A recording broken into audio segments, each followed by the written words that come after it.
오늘 함께 보실 말씀 마태복음 1장 18절에서 20절 3절의 말씀입니다. 저신 줄 알고 한 목소리로 함께 봉독하시겠습니다.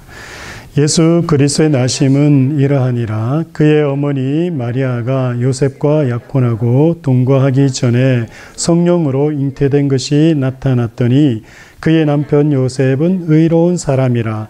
그를 드러내지 아니하고 가만히 끊고자 하여 이 일을 생각할 때에 주의 사자가 현몽하여 이르되 다윗의 자손 요셉아 내 아내 마리아 데려오기를 무서워하지 말라. 그에게 잉태된 자는 성령으로 된 것이라. 아멘. 네, 오늘은 예수 그리스도의 동정녀 탄생의 의미에 대한 제목으로 말씀을 함께 나누도록 하겠습니다. 4년 전 한국 기독교 방송인 CBS 신학펀치라는 프로그램에서 숭실대학교 신학부 권영경 교수와 연세대학교 신학부 김학철 교수가 패널로 나와서 동정녀 탄생은 사실인가요? 라는 제목으로 토론한 유튜브 영상이 있었습니다. 여러분, 동정녀 탄생이 뭔지는 알죠? 예수 그리스도의 탄생은 남자의 힘을 빌리지 않은 오직 여자의 몸에서만 태어난 그것을 동정녀 탄생이라고 합니다. 여하튼간에 이 동정녀 탄생이 사실인가요? 라는 제목으로 토론을 한 적이 있습니다. 제 개인적인 견해이지만 연세대학교 김학철 교수라는 분은 자유주의 신학자로서 그리스도 교의 근본 진리와 교리를 무너뜨리는 사람 중에 한 사람입니다. 아무리 신학 박사 학위를 가지고 신학대학에서 가르친다고 해서 그가 아는 성경 지식과 신학이 성경이 말하는 구원의 진리와 같다고는 할 수 없습니다. 숭실대 권영경 교수도 마찬가지입니다.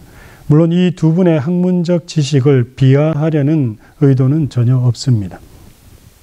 하지만 이들이 가진 성경 이해와 해석, 신학적 교리는 결코 개혁신학과 정통 기독교 교리에 서 있다라고 할 수 없을 뿐만 아니라 그들의 교리의 해석은 우리에게 영생을 가져다 주는 참 구원의 진리를 따르는 것이 아님은 분명합니다.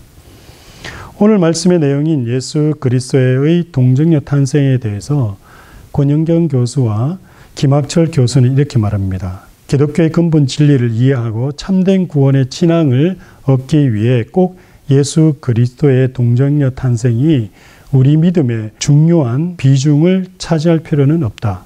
또한 예수 그리스도의 동정녀 탄생이 믿어지지 않는다고 해서 우리의 신앙이 약해지거나 구원 얻는 믿음에 있어서는 크게 영향을 주지 않는다라고 말합니다. 이 말은 정말 위험한 말입니다. 그리스도교의 기본 진리와 뿌리를 통째로 흔드는 일이라 할 수 있습니다.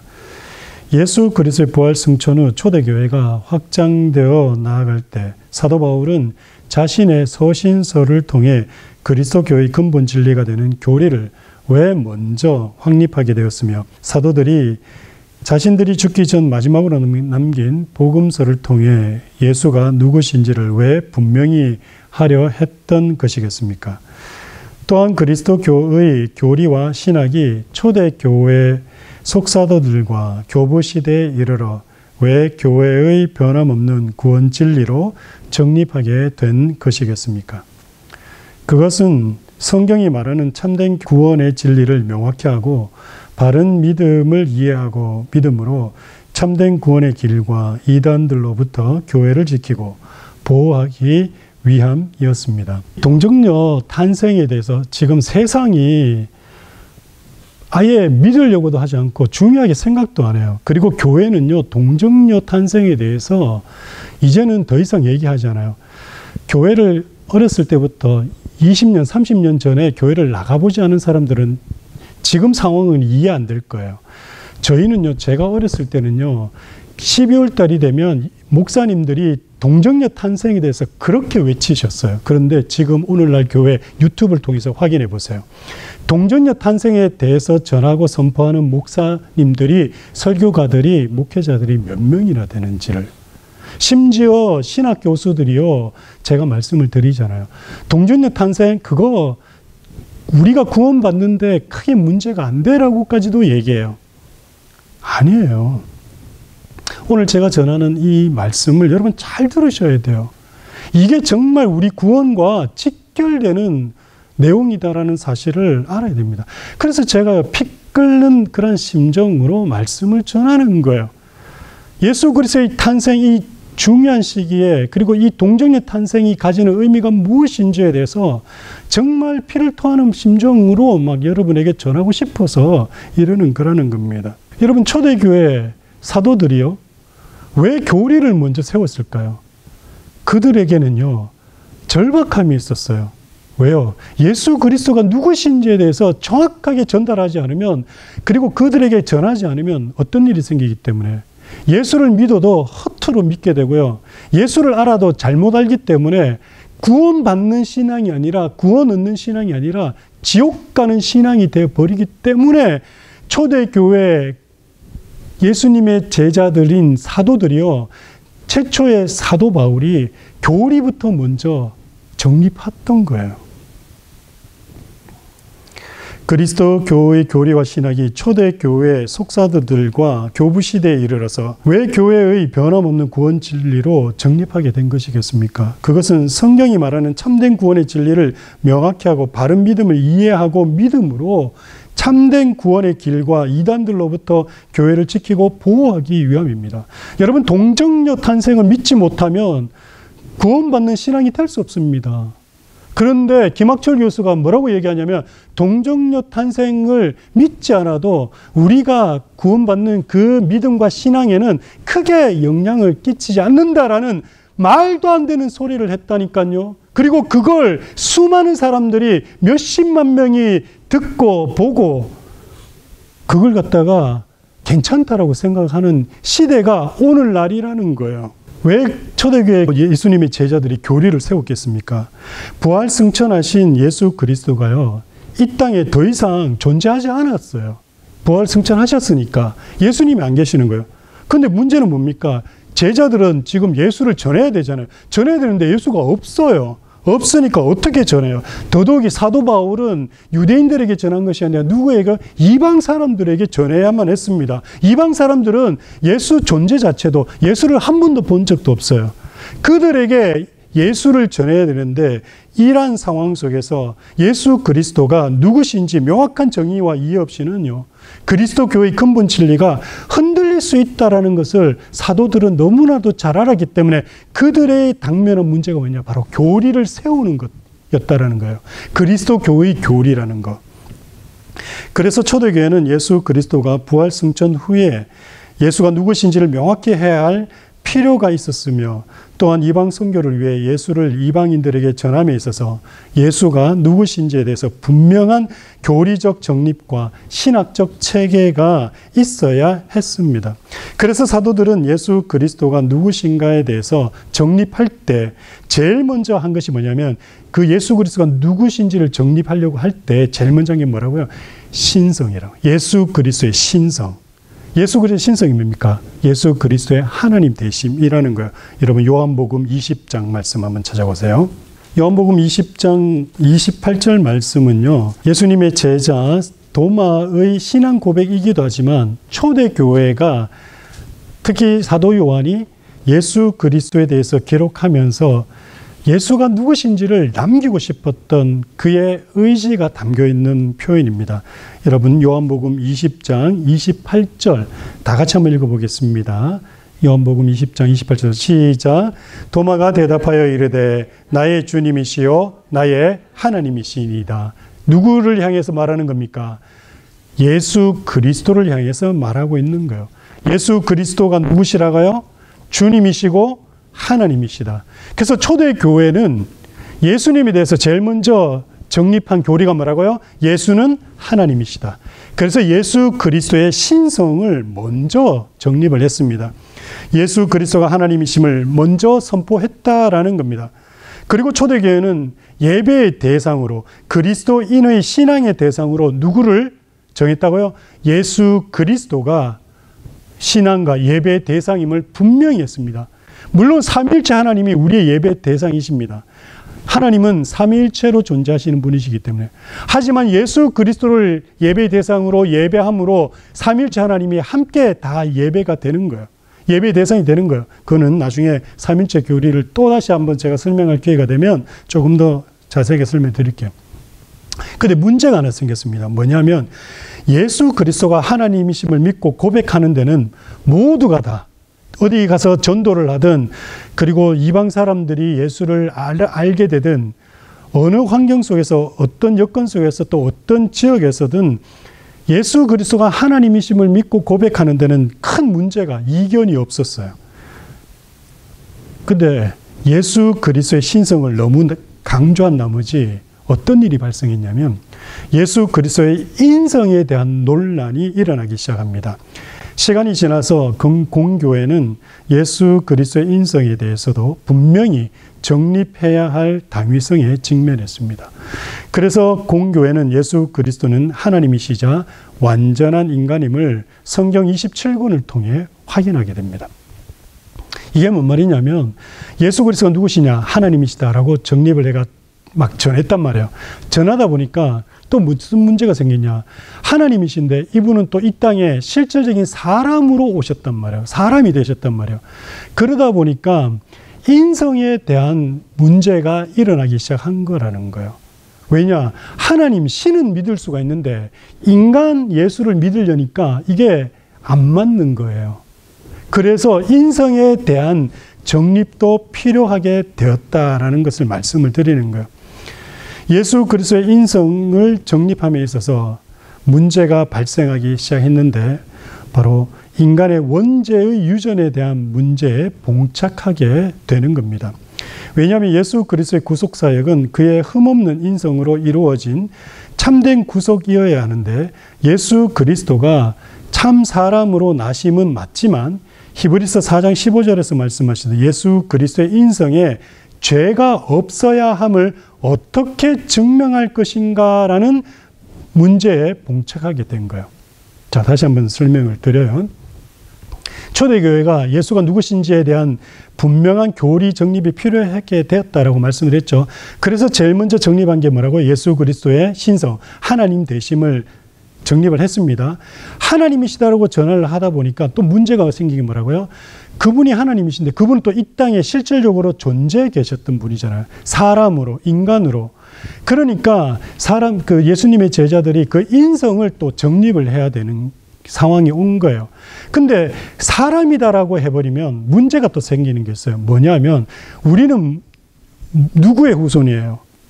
아담의 후손이죠. 아담의 후손의 문제가 뭐예요? 아담이 저지른 반역죄, 그것을 원죄라고 얘기합니다. 그 반역죄가 우리는 유전이 되어 있잖아요. 그래서 우리는 죄인으로 태어나잖아요. 죄인으로 잉태되어서 죄인으로 태어난단 말이에요. 그 근거가 레위기 가면 있다 그랬죠. 왜 그래요? 여자들이 아이를 낳으면 항상 무슨 제사를 먼저 드려야 된다? 속죄제를 드려야 돼요. 여러분 생각해 보세요. 여자가 아이를 낳는 것이 축복이잖아요. 그런데 왜 하나님은 아이를 낳고 난 다음에 자녀를 낳고 난 다음에 속죄, 죄를 사하는 제사를 드리라고 했을까요? 그거는 이유가 뭡니까?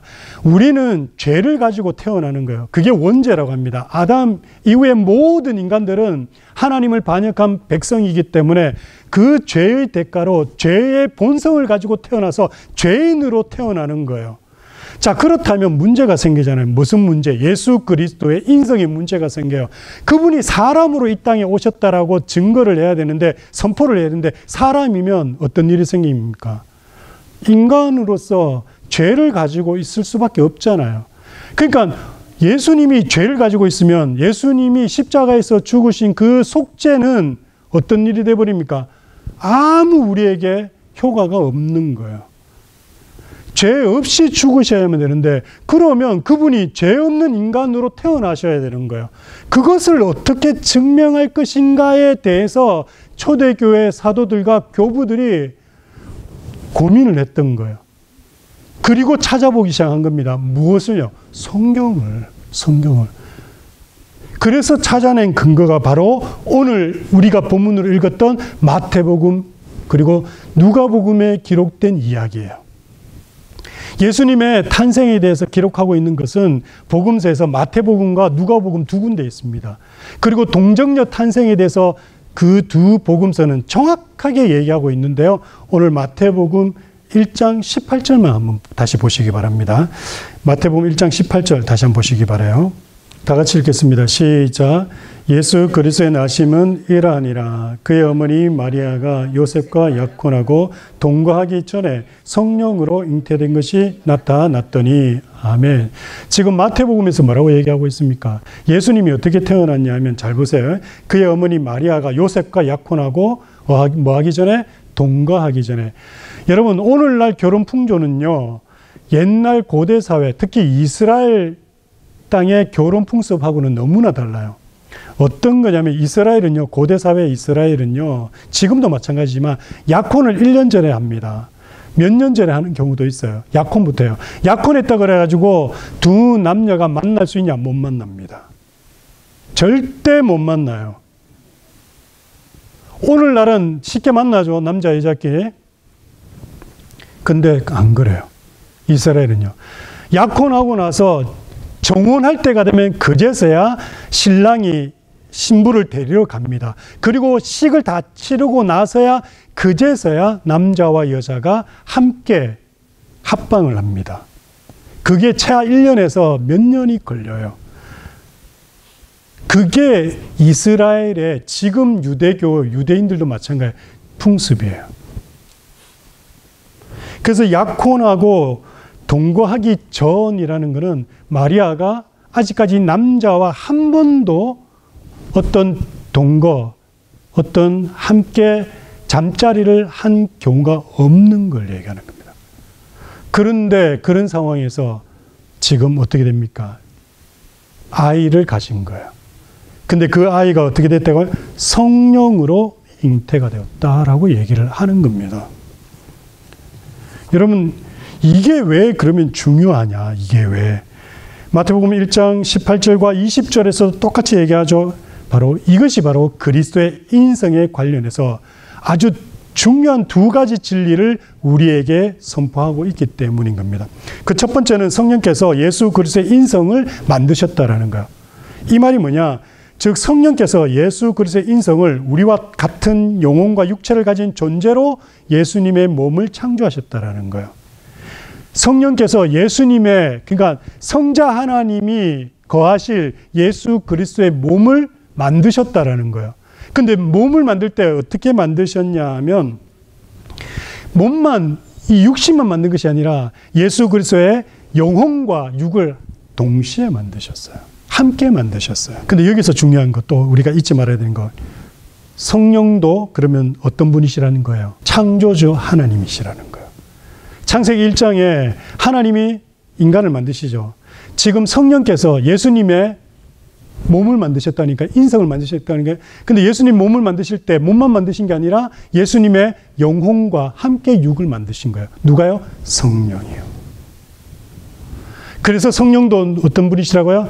전능하신 창조주 하나님이시라는 겁니다. 지금 그 얘기를 하고 있는 겁니다. 그 얘기를 하는데 오늘은 그 얘기보다는 동정녀 탄생의 의미에 좀 우리가 집중하자면요.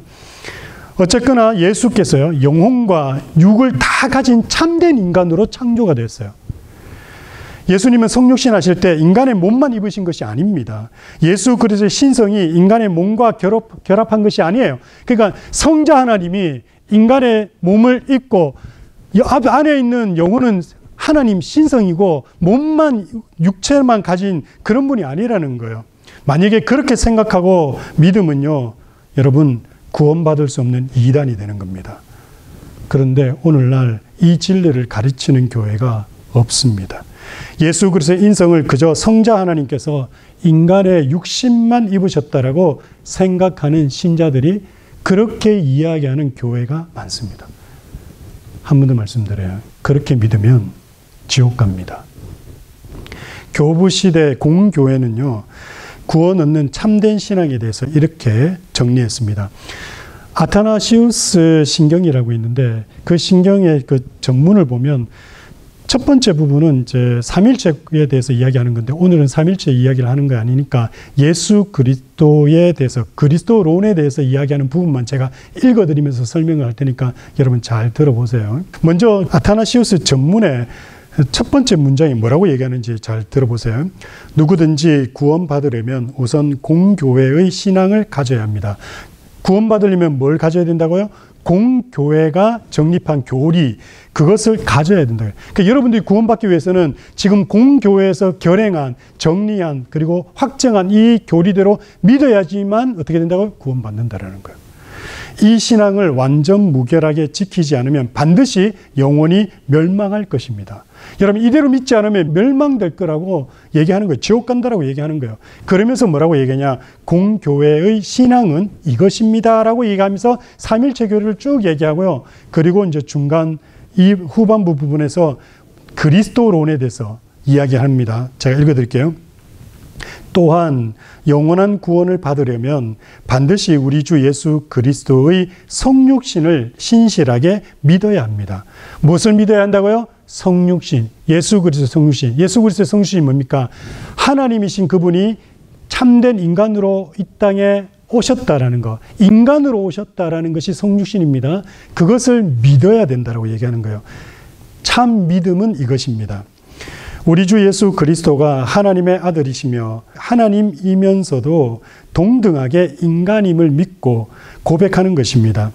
그는 아버지의 본성을 가지고 시간이 시작되기 전에 출생한 하나님이시며 그리스도는 어떤 분이시라고요? 아버지의 본성을 가지고, 그러니까 하나님과 동일한 분이시란 얘기예요.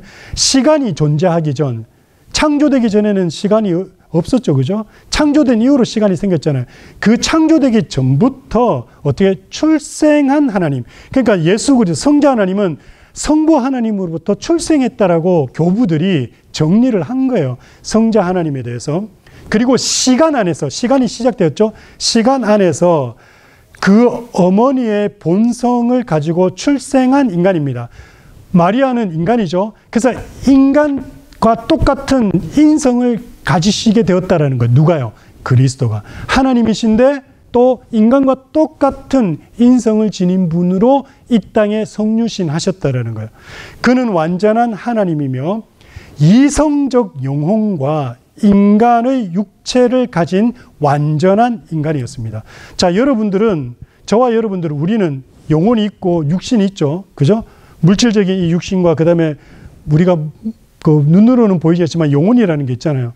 마찬가지로 예수 그리스도도 뭐가 있다고요? 이성적 영혼과 인간의 육체를 가진 완전한 인간이었습니다. 그러니까 우리랑 똑같은 인간이에요. 그래서 예수 그리스도가 영혼을 가졌다라는 거예요. 여러분 하나님이라는 신성을 말하는 게 아니에요. 지금 신격을 얘기하는 게 아니에요. 우리가 똑같은 인간 예수의 영혼을 가지고 있었다라는 거예요. 신성에 있어서는 성부와 동일하지만 인성에 있어서는 성부보다 열등합니다. 당연히 인성은 우리가 하나님보다 열등할 수밖에 없죠. 비록 그가 하나님이면서 인간이지만 그리스도는 둘이 아니라 하나입니다. 그의 신성이 육신으로 변하여 하나가 된 것이 아니라 하나님 자신이 인성을 덧입으셨기 때문입니다. 하나님, 성자 하나님께서 뭘로요? 인간을 입으셨다는 거예요. 그래서 누가 그 교부 중에 한 분이 이런 얘기를 했어요. 육체 안에 오신 하나님이라는 표현이 있어요. 골로새서 2장 9절 말씀 한번 찾아봅니다. 골로새서 2장 9절 찾았으면 한 목소리 함께 읽겠습니다. 시작. 그 안에서 신성의 모든 충만이 육체로 거하시고. 지금 뭐라고 그럽니까? 예수 그리스도의 신성이 어디예요? 육체로 거하시고 그 안에서 예수 그리스도 안에서 신성의 모든 충만이 육체 안에 거했다라고 합니다. 하나님이 육체로 나타나셨다. 하나님이 육체 안에 거하시고 계신다라고 얘기합니다. 근데 그 예수 그리스도의 인성이 어떻게 몸만 가지신 것이 아니라 그 몸은, 그 인성은 영혼과 육을 함께 가지고 있는 인성이라는 거예요. 예수 그리스도의 본성, 신성이 혼합되어 하나가 된 것이 아니라 위격, 그러니까 위격이라는 건 성자 하나님을 얘기합니다. 성자 하나님이 연합해서 하나가 된 것입니다. 이성적인 영혼과 육체가 한 인간인 것처럼 신과 인간이 하나의 그리스도입니다. 이 말은 뭐냐면 여러분이 영혼과 육을 따로 분리할 수 있습니까? 여러분을? 분리 못하죠. 분리되는 순간 인간이 아닙니다. 인격이 아닙니다. 인성이 아니죠. 그죠? 하나로만 되어 있어야 됩니다. 마찬가지로 그리스도의 신성과 그리스도의 인성이 하나로 되어 연합하여 있기 때문에 그래서 두 개가 아니라 하나다라고 지금 얘기를 하고 있는 겁니다. 그는 우리의 구원을 위해 고난을 받고 음부에 내려갔으며 죽은 자 가운데서 살아나셨습니다. 하늘에 올라가 하나님 아버지의 우편에 앉으셨으며 거기로부터 산자와 죽은 자를 심판하러 오실 겁니다. 인성을 입고 있으니까 여러분 부활승천하셔서 지금 그분은 예수 그리스도 어디에 가 계신다고요? 하나님 보좌 우편에 가 계신다고 그랬죠. 그죠? 제가 했죠. 그래서 사실 이 말이 맞다 안 맞다. 예수님이 내 마음속에 나와 함께 하신다. 내 속에 계신다. 이 말이 맞다 안 맞다. 예, 맞지 않는 거예요. 물론 틀린 건 아닙니다. 왜냐하면 그분이 예수의 제2자 성령을 우리에게 주시기 때문에 성령을 통해서 예수 그리스도가 우리와 함께 하심이 맞습니다. 또한 성령께서 예수 그리스도께 우리를 연합시키기 때문에 맞아요. 맞기는 맞지만 우리가 어떤 물리적인 그런 이야기를 한다면 예수 그리스도는 지금 이 땅에 계신 것이 아니라 어디 계신다고요? 하늘나라 계시는 거예요. 그래서 다시 오시는 거예요. 그래서 그가 오시면 모든 인간이 자기 육체로 부활할 것이며 자기가 행한 대로 심판을 받을 겁니다. 선행을 한 사람은 영원한 생명으로, 악행을 행한 사람은 영원한 불 속으로 들어갈 겁니다. 예수께서 다시 오시면 어떻게 된다고요? 예수 믿는 자든 믿지 않는 자든 선택받은 자든 유기된 자든 모두가 다 어떻게 육신으로 다시 부활한대요. 그리고 어떻게 된다고요? 영원한 죽지 않는 그 몸을 가진 그 상태로 우리는 부활해서 하나님의 택한 백성들은 영원토록 하나님 나라에서 복락을 누리고 버려진 자들은 어떻게 해요? 영원한 지옥 형벌을 생각해 보세요. 여러분이 몸 바늘로 한번 찔러봐요. 불에 조금만 되면 얼마나 아파요. 그런데 죽지 않는 그런 몸으로 영원토록 그렇게 산다고 생각하면 너무 고통스럽지 않나요? 무섭지 않나요? 그런데도 예수 안 믿어요? 대단하신 거예요. 그러면 그거 왜 대단하냐면 버림받은 거예요. 믿고 싶지 않다? 버림받은 거예요. 여러분 이게 얼마나 무서운 건지 압니까? 그래서 정신 정말 딱 차리고 말씀을 들어야 돼요. 왜냐하면 말씀이 선포될 때 성령이 역사하십니다. 들으려고 할 때 성령이 역사하신다니까요. 이 땅에 여러분들이 영원히 살 것 같죠? 절대 아닙니다. 길어봤자 100년이에요. 이제 얼마 안 남았어요. 우리의 자녀들이 근데 이런 게 있잖아요. 날 때는 순서적으로 나지만 갈 때는 순서없다. 어떻게 합니까? 내일을 장담할 수 있나요? 제가 아는 분만 해도 올해요. 몇 분 돌아가셨어요. 돌아가지 않으실 분들인데 그런데 여러분들이 나는 오랫동안 살 거라고 그래 장담하면서 나 지금 예수 안 믿어도 돼 이런 마음을 가지신다고요? 나 예배 안 드리고 나 돈 벌러 가도 돼 이런다고요? 정신 차려야 돼요. 그러다가 정말 한번 죽어보면 그때는 돌이킬 수가 없습니다. 돌이킬 수 없는. 그래서 이 아타나시우스 신경의 마지막에서 뭐라고 그러냐. 이것이 공교회의 신앙입니다. 이것을 확실히 그리고 신실하게 믿지 않으면 구원받을 수 없습니다. 여러분 예수 그리스도에 대해서 제대로 알지 못하면요 구원 못 받는데요. 그런데 예수 그리스도를 알지 못하면서도 예수 그리스도에 대해서 제대로 알지 못하고도 괜찮대요. 구원받는데 아무 문제 없다고 그렇게 가르치는 목회자나 설교가나 신학 교수들한테 배우면 안 됩니다. 들으면 안 돼요. 그들의 말을 믿어서는 안 됩니다. 절대 안 됩니다. 사랑하는 교회 여러분, 예수 그리스도의 인성을 올바로 믿지 않으면 우리에게 구원 얻는 믿음은 주어지지 않습니다. 이것을 아타나시우스 신경을 통해서 분명히 우리는 확인할 수 있습니다. 예수 그리스도의 동정녀 탄생의 의미 두 번째는요. 예수 그리스도의 동정녀 탄생 기록이 예수 그리스도의 인성의 무결함을 보여주는 내용이기 때문이에요. 죄 없으심을. 그리스도는 우리와는 다른, 완전히 다른 거룩한 사람으로 출생했습니다. 우리와 같은 죄책과 죄의 오염이 그리스도에게 전달되지 않아서 예수는 우리와 같이 다시 중생할 필요도 없고 성화의 과정을 가질 필요도 없습니다. 제가 오늘 시간이 없는 관계로 이거 다 설명을 못 드리겠어요. 여러분 듣고만 넘어가도록 하겠습니다. 아담의 타락 후 예수만이 중생이 전혀 요구되지 않았고 성화의 노력을 할 필요가 없었습니다. 그는 완전한 자로 출발했습니다. 이 말은 뭐냐면 우리가 예수 믿어야 되는 이유가 뭡니까? 거듭나기 위해서, 새로운 자로 태어나기 위해서, 중생하기 위해서요. 근데 예수님은 죄가 없으시기 때문에 새로운 태어날 필요가 있습니까? 없습니까? 없다라는 얘기예요. 우리는 반드시 거듭나야 됩니다. 거듭나지 않으면 다 지옥 갑니다. 성령께서 남자의 개입 없이 예수 그리스도의 인성을 만드셨기 때문에 아담의 죄의 유전과 격리될 수 있게 하셨던 겁니다. 누구를요? 예수를.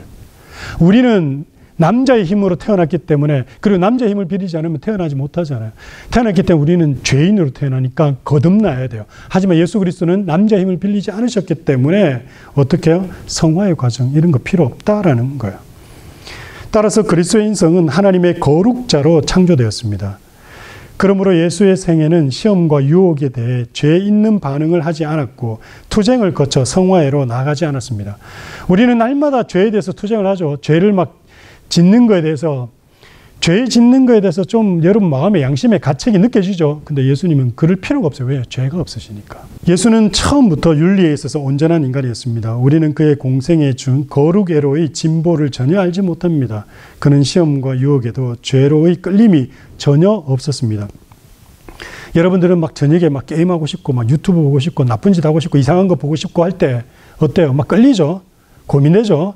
근데 예수님은 그런 게 전혀 없다는 거예요. 왜요? 죄가 없으시기 때문에. 이 말은 시험이 없었기 때문에 무죄한 것이 아니라 유혹과 시험이 많았음에도 불구하고 죄 있는 대응이 전혀 나타나지 않았다라는 말입니다. 그는 거룩한 자로서 죄와 완전히 분리되어 있었습니다. 이런 면에서 마태복음과 누가복음에 기록된 예수 그리스도의 동정녀 탄생은 그리스도 교회의 교리와 그의 인성에 있어서 매우 중요한 기록이 되는 겁니다. 동정녀 탄생을 굳이 믿지 않는다고 해서 우리의 구원에 큰 영향을 주지 않는다라고 말하는 것은 그리스도교의 근본 신앙을 무너뜨리는 행위이며 구원을 얻지 못하게 하는 엄청난 죄악을 저지르는 겁니다. 그래서요, 오늘 이후로 여러분에게는 도전이 됩니다. 뭐가 도전입니까? 예수 그리스도의 동정녀 탄생을 믿을 거냐 안 믿을 거냐. 근데 이런 사람도 있어요. 에이, 믿든 말든 나는 아무 상관없어. 이분들은 아예 구원과 상관없는 분들이에요. 동정녀 탄생이든 아니든 나는 아무 상관없다. 믿음 자체가 없는 거예요. 그런데 나는 도저히 말도 안 되는 이런 거는 못 믿겠어. 그 사람은 심각하게 하나님 앞에 엎드려야 됩니다. 근데 동정녀 탄생이 나는 믿어지는데 오케이. 뭐 문제 없어요. 근데 동정녀 탄생 이게 말이 돼? 진화론적으로 과학적으로 어떻게 의학적으로 이게 말이 되는 소리야? 이런 마음이 생긴다면 반드시 하나님과 씨름하셔야 돼요. 기도하셔야 돼요. 동정녀 탄생을 여러분 사도신경으로 우리가 신앙 고백할 때 뭐라 그럽니까? 동정녀 탄생을 고백하잖아요. 근데 그걸 고백하지 않으면 어떻게 된다고요? 구원 얻는 신앙이 아니래요. 그래서 우리는요 동정녀 탄생을 믿는 거예요. 오늘 한국 교회에서 동정녀 탄생의 강조와 선포가 거의 사라져버렸습니다. 신자들이 인간의 이성으로 도저히 믿어지지 않는다고 해서 목회자들이 굳이 신자들의 감정을 건드릴 필요가 없다라는 인본주의적 사고로 더 이상 강대상에서 동정녀 탄생을 말하지 않습니다. 여러분, 예수 그리스도의 동정녀 탄생을 믿음으로 받아들이지 못하거나 믿지 않는다면 결코 구원 얻는 믿음을 가질 수 없습니다. 예수 그리스도의 인성은 남자의 개입 없이 성령의 능력으로 형성되었습니다. 남자의 개입으로 이루어졌다면 죄를 전가받아서 죄책을 지니기 때문에 우리와 같은 죄의 유전을 가지게 되는 겁니다. 성령께서 예수 그리스도의 인성을 마리아의 자궁에서 만드실 때 예수 그리스도의 인성이 완전 성화가 되도록 하셨습니다. 그러므로 그리스도는 완전 무죄하십니다. 남자의 개입에 의해 그리스도의 인성이 형성되었으면 보통 인간의 인격을 가지게 되므로 죄를 가지고 있을 수밖에 없습니다.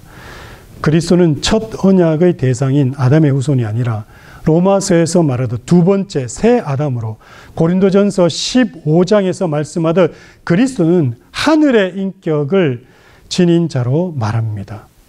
그리스도의 인성이 완전한 인간의 인성이어도 그는 무죄합니다. 유죄하면 결코 우리의 구원자가 될 수 없습니다. 그러므로 그리스도는 범죄의 가능성도 성령의 도움과 역사로 인해 배제됩니다. 완전 의인이며 완전한 거룩한 사람이신 예수님은 죄에 대한 반응이 우리와 전혀 다르고 또 죄로 넘어갈 수도 없습니다. 또한 성령의 도움과 역사로 죄로 타락도 불가능합니다. 많은 시험과 유혹이 그의 공생의 시작부터 겟세마네 동산에까지 계속되었어도 죄된 결정과 죄를 구성할 그 어떤 반응도 일어나지 않았습니다. 그래서요, 여러분, 예수님이 오시면 우리도 부활하잖아요.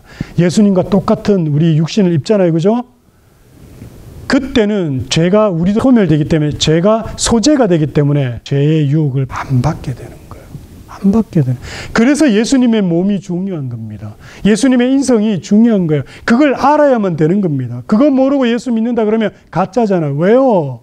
요한복음 17장 3절에서 뭐라고 얘기했기 때문에 영생은 곧 유일하신 참 하나님과 그가 보내신 자 누구를 아는 것이다? 예수 그리스도를 아는 것이다 그랬잖아요. 예수 그리스도가 누구신지 정확하게 알지 못하면서 구원받는다고요? No way! 절대 그런 일이 일어나지 않습니다. 이것이 예수 그리스도의 동정녀 탄생의 중요한 의미입니다. 이 중요한 교리를 무너뜨리려는 악한 세력에 맞서서 우리는 교회의 전통 교리를 지키고 예수 그리스도의 동정녀 탄생의 의미를 늘 마음에 새기고 항상 배우며 그리스도의 인격에 대해 바른 믿음으로 구원받을 수 있음을 잊지 말아야 할 것입니다. 기도하겠습니다. 주님의 탄생을 기념하는 12월을 맞이해서 두 번째 주일 예수 그리스도의 동정녀 탄생의 의미에 대해서 살펴보았습니다.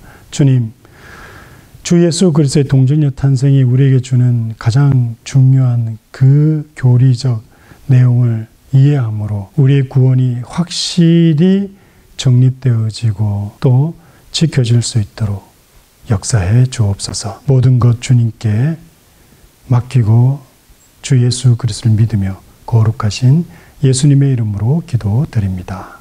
아멘.